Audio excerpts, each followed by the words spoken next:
الحمدللہ الحمدللہ رب العالمین والعاقبۃ للمتقین والصلاۃ والسلام علی سید الانبیاء والمرسلین وعلی آلہ الطیبین وصحبہ الطاہرین اما بعد فاعوذ باللہ من الشیطان الرجیم بسم اللہ الرحمن الرحیم قال اللہ تبارک و تعالی فی القرآن المجید والفرقان الحمید الا ان اولیاء اللہ لا خوف علیہم ولا هم یحزنون صدق اللہ العظیم ان اللہ وملائکتہ یصلون علی النبی یا ایھا الذین آمنوا صلوا علیہ وسلموا تسلیما الصلاۃ والسلام علیک یا سیدی یا رسول اللہ الصلاۃ والسلام علیک یا سیدی یا حبیب اللہ الصلاۃ والسلام علیک یا رحمۃ للعالمین۔ اللہ رب العزت کی حضرات کے بعد نبی رحمت شفیع معظم صلی اللہ علیہ وآلہ وسلم کی بارگاہ میں اپنی عقیدتوں، محبتوں اور عنایتوں کے پھول پیش کرنے کے بعد نہایت ہی معزز و محترم سامعین حضرات، آج جس عنوان پر میں نے گفتگو کرنی ہے وہ ہے سیرت سیدنا اویس القرنی رضی اللہ تعالیٰ عنہ۔ اللہ کریم اپنی کتاب میں ارشاد فرماتا ہے الا ان اولیاء اللہ، تحقیق بے شک اولیاء اللہ جو اللہ کے دوست ہیں، لا خوف علیہم ولا هم یحزنون، قیامت والے دن کوئی انہیں خوف اور غم نہ ہوگا۔ اور جب اللہ رب العزت ارشاد فرماتا ہے وَاتَّبِعْ سَبِیلَ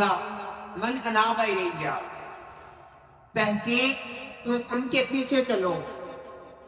من اناب الیہ، جن کی توجہ رب کی طرف ہو، جن کی توجہ رب کی طرف ہو، تم اس کی سیرت کے مطابق چلو، تم انہیں دیکھو کہ ایسے کون سے عمل وہ کرتے ہیں جن کی وجہ سے وہ رب کی بارگاہ میں مقبول ہیں۔ اب انہی میں سے ایک سیدنا اویس قرنی ہے۔ سیدنا اویس قرنی کرن کے ایک شہر کے اندر رہنے والے تھے۔ بڑے بڑے صحابہ کرام، عجیب المرتبہ صحابہ کرام، جلیل القدر صحابہ کرام حضور علیہ السلام کے پاس موجود ہوتے تھے، لیکن سیدنا اویس قرنی کی عظمت پہ عمر قربان جائیے، سیدنا اویس قرنی کی فضیلت پہ عمر قربان جائیے، میرے مصطفیٰ کن کی طرف اپنی قمیض کے بٹن کھولتے تھے۔ قمیض کے بٹن کھولنے کے بعد میرے مصطفیٰ فرماتے تھے مجھے کرم سے اپنی محبت کی خوشبو آتی ہے، کرم سے اپنی محبت کی خوشبو آتی ہے۔ پھر حضور علیہ السلام حضرت اویس قرنی کے وہ فضائل بیان فرماتے، وہ ملائک بیان فرماتے کہ جو ہر مسلمان چاہتا ہے کہ نبی کی زبان سے فقط میرا نام نکل جائے، یہ میرے لیے باعث رحمت ہے، باعث نجات ہے۔ قربان جائیے حضرت سیدنا اویس قرنی کی عظمت پر، ان کی فضیلت پر، ان کی شان پر، جن کے فضائل کو مصطفیٰ بیان فرما رہے ہیں، جن کے فضائل مصطفیٰ بیان فرما رہے ہیں، میرے مصطفیٰ ان کی نشانیاں بیان فرما رہے ہیں۔ صحابہ کرام حضور علیہ السلام سے سوال کرتے ہیں یا رسول اللہ، وہ جو قلب کے اندر شخص ہے، رہنے والا ہے، اس کا نام تو بتائیے۔ قربان جائیے ان کے نصیب کے اوپر حضور علیہ السلام فرماتے ہیں اس کا نام اویس ہے، اس کا نام اویس ہے۔ پھر صحابہ کرام عرض کرتی ہیں یا رسول اللہ صلی اللہ علیہ وسلم، وہ جو تابعی ہے قلب کے اندر رہنے والے اویس ہیں، اگر وہ آپ سے اتنی ہی محبت کرتے ہیں اور آپ ان سے اتنی ہی محبت کرتے ہیں تو پھر آپ کو ملنے کیوں نہیں آتے؟ جو جس سے محبت کرتا ہے کوشش اس کی یہی ہوتی ہے کہ جا کر ان سے مصافحہ کرو، ان سے جا کر ملو۔ تو حضور علیہ السلام کے حضور علیہ السلام فرماتے ہیں اے صحابہ سنو، اس کی ایک ماں ہے جو بہت زیادہ بیمار رہتی ہے، وہ اس کی دینداری کرتا رہتا ہے، اس کی جو ہے وہ ساری دیکھ بھال کرتا رہتا ہے، اس کی دیکھ بھال کی وجہ سے وہ مجھ سے ملنے نہیں آتا۔ پھر حضور علیہ السلام نے فرمایا اے عمر اور علی،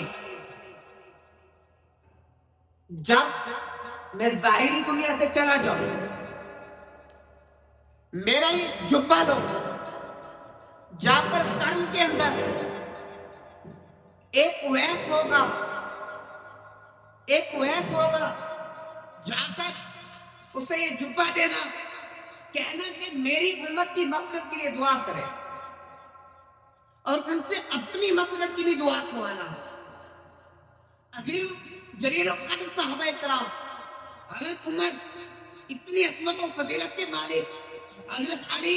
شیر خدا اتنی بڑی حیدر کرار، لیکن حضور ان سے فرما رہے ہیں کہ کرم جانا، کرم چاہ کر ویسے اپنی مغفرت کی بھی دعا کرانا، میری امت کی مغفرت کی بھی دعا کروانا۔ اتنی عظمت، اتنی فضیلت، اتنی شان، اتنا مقام، اتنا مرتبہ، مصطفیٰ ان سے امت کی مغفرت کی دعا کروا رہے ہیں۔ حضور علیہ السلام کا ظاہری مثال ہو جاتا ہے، ظاہری پردہ فرما جاتے ہیں حضور علیہ السلام۔ حضرت ابو بکر صدیق کے بعد حضرت عمر فاروق رضی اللہ تعالی عنہ خلیفہ بنتے ہیں۔ خلیفہ بننے کے بعد حضرت علی اور حضرت عمر کٹھے جاتے ہیں، کٹھے جاتے ہیں،